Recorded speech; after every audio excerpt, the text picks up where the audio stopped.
এই আসনেও মূল দুই প্রতিদ্বন্দ্বীর নাম শফিক।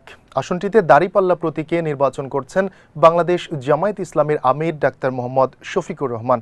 পেশায় চিকিৎসক এই নেতা তার পরিচ্ছন্ন ইমেজ এবং সাংগঠনিক দক্ষতার জন্য বিশেষভাবে পরিচিত।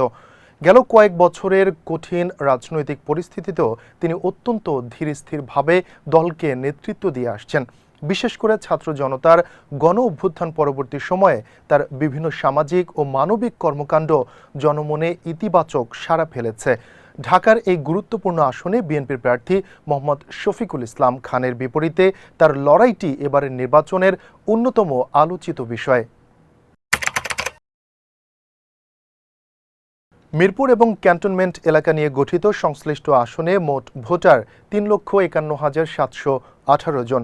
এর মধ্যে ১,৭৯,৬১৬ জন পুরুষ এবং ১,৭২,০৯৮ জন নারী ভোটার রয়েছেন। এছাড়া ৪ জন ভোটার রয়েছেন হিজড়া বা তৃতীয় লিঙ্গের।